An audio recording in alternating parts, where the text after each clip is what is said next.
අතීතේ බරණැස් නුවර බ්‍රහ්මදත්ත නම් රජ කෙනෙකු රාජ්‍ය කරන සමයේ ගාන්ධාර දේශේ තක්ෂිලා නුවර දිසාපාමොක් ඇදුරුතුමා ළඟට බ්‍රාහ්මණ කුමාරයේ ශිල්ප ඉගෙනීම සඳහා පැමිණියා. මෙසි කාලය ගත වී සියල්ල ශාස්ත්‍රය ඉතා වේගයෙන් ප්‍රගුණ කර දක්ෂම ශිෂ්‍යයා බවට පත් වූහා.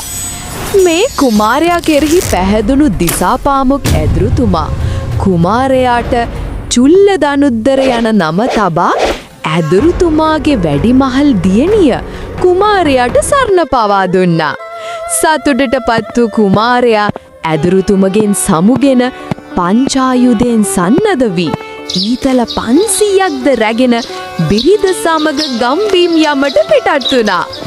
අතරමඟදී ඔවුන්ට විශාල වනාන්තරයක් තරණය කිරීමට සිදු වුණා. සොදුර නවතින්න. ඒ ශබ්දය කුමක්ද? අනේ ස්වාමිනී අර මද පිපුණු හස්තියෙක් නේද සොදුර? පියනොවී පසකට වන්න මා මේ හස්තයාව වරාද කොට ඔබව බේරගන්නම්. අනේ ස්වාමීනි පරිස්සම්ම. ඊතල 500න් එකක් ගෙන හස්ති රාජාගේ කුම්භස්තලයටම විද හස්තියාව එතනම මරණයට පත් කර නැවත ගමන ආරම්භ කළය. ඔවුන් තවත් බියකරුවන වනාන්තරය අතරින් මධ්‍යයට පැමිණෙද්දී හොරුන් 500ක කණ්ඩායමක් ඩඩමස්සා පුලුස්මින් විනෝද වෙමින් සිටිය. සගයනි හොඳට කාලා බීලා විනෝද වෙයල්ලා. අපි මේ දඩමස් කන අවසානීය දවස වෙයි. අපගේ සැලස්ම හෙට සාර්ථක වුවහොත් මින්මත්තට අපි කන්නේ දඩමස් නොවේ බල රාජ භෝජන. ස්වාමිනී අර මිනිසුන් පුලුස්සන මාංශවල සුවඳ දැනෙද්දී දැන් නම් මාහට තවත් කොසගින්න ඉවසා ගැනීමට නොහැකි. ඔවු සොඳුර අපගේ ආහාර අවසන් වී ඇති නිසා අප ටික වෙලාවකින් ආහාර ගත්තේ නෑනේ. සොඳුර ඔබට හැකිනම් ඒ මිනිස්සුන් ළඟට ගිහින් පිලිස්සු මාංශ ස්වල්පයක් ඉල්ලගෙන එන්න. එසේය ස්වාමිනී මම රැගෙන එන්නම්.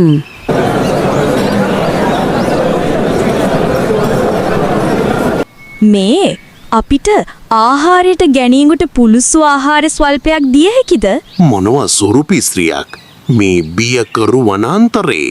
මම මේ ස්වාමියා සමගින් ඔහුගේ ගම්බිම් බලා යන ගමන් අපේ ආහාර සියල්ලම අවසන් වී ඇති නිසා ස්වාමියා පැවසුවා ඔබලාගෙන් පිලිස්සු ආහාරයන් ඉල්ලාමට.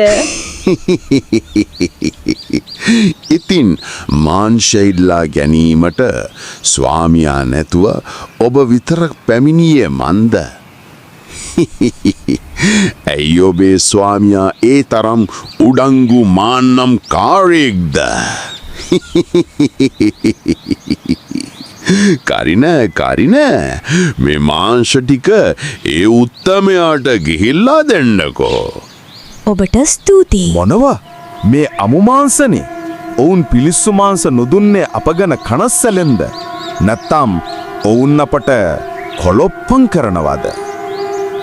සොඳුර වහා නැවත ගොස් පිලිස්සු මාංශ ඉල්ලාගෙන එනු. මේ කරදර කරනවට සාමාවෙනු මැනවි. මගේ ස්වාමියා පැවසුවා අමු මාංශ නොව පිලිස්සු මාංශ අවශ්‍ය බව. මොනවා? අප කවුරුන් ගැන දැනගෙන ඔබලා මෙහෙම හැසිරෙන්නේ? සොරුන් ගැන නොදැනතිගේ ස්වාමියා හදන්නේ අපිට අභියෝග කරන්නද? සගයනි වහා ඔය උඩංගු මහන්නක්කාර මිනිහව ඉවර කරනවා. අනේ ස්වාමිනී ඔවුන් කෝපයෙන් දියර වැටිලා මහත් විපතක් සිදු වෙන්න යන්නේ. බිය නොවන්න සොඳුර. මම මේ ගැන බලා ගන්නම්. ඔබ ආරක්ෂකව පසකටම වී සිටින්න.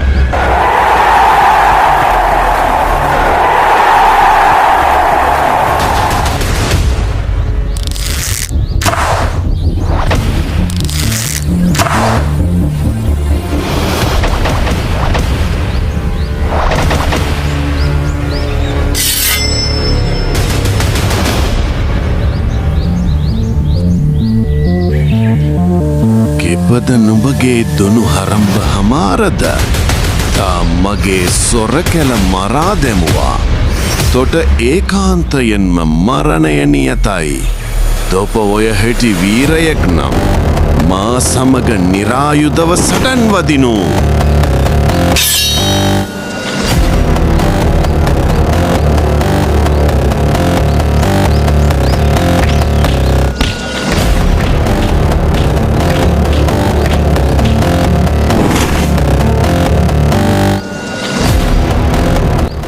සුන්දර ඔය කඩුව මට දෙන්න ඉක්මට දෙන්න සුන්දර මොනවද කල්පනා කරන්නේ ඔය කඩුව ඉක්මට මට දෙන්න කඩුව මට දෙන්න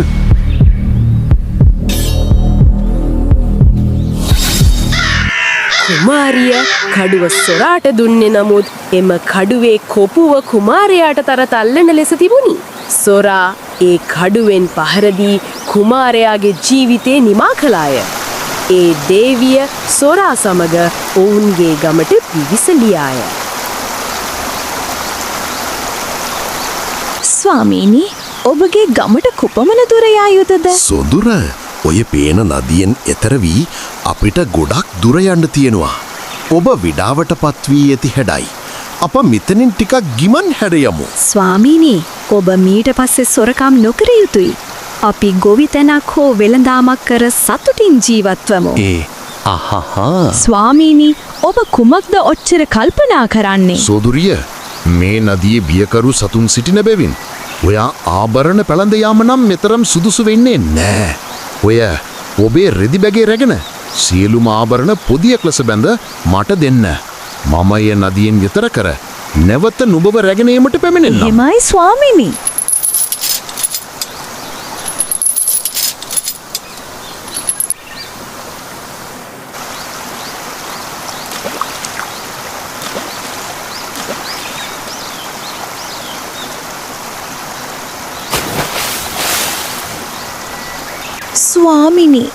ස්වාමිනි ඔබ මා දමා යාමටද සුදනම් වෙන්නේ? චපල ස්ත්‍රියති තමගේ ස්වාමියට කර දේම ඉදිරියේදී මටත් සිදු කරනු නොවනුමාලයි. මට තිගෙන් ඇති ප්‍රයෝජනයක් නෑ. යන්නම්. අනේ මාව හැර දමා යන්න එපා. නැවත පැමිණෙන්න ස්වාමිනී. අනේ කුමරිය ගං ඉවුරට වී අඩමින් ඉන්දියා. මෙහදුටු සක්‍ර දෙවියන් මාතලී දිව්‍ය පුත්‍රයා සහ පංචසික දිව්‍ය පුත්‍රයා කැඳවුවා. මෙය කල වරද මෑට වටහා දීමට සැලස්මක් සූදානම් කරා. පංචසික ඔබ උකුසු වේසයකින් ගොස් ඇයට පේන ලෙස සිටින්න. මාතලී ඔබ ගංගේ පීනමින් සිටින්න මාළුවකුසේ. මම මාංශ කැබැල්ලක් රැගෙන හිවලුකුගේ වේසින් පැමිණෙන්නම්.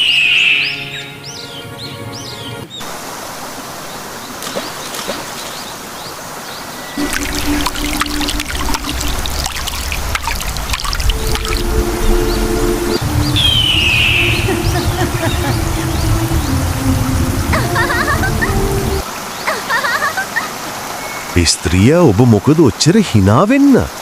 මෙතන නැටුමක් ගැයුමක් තිබ්බද?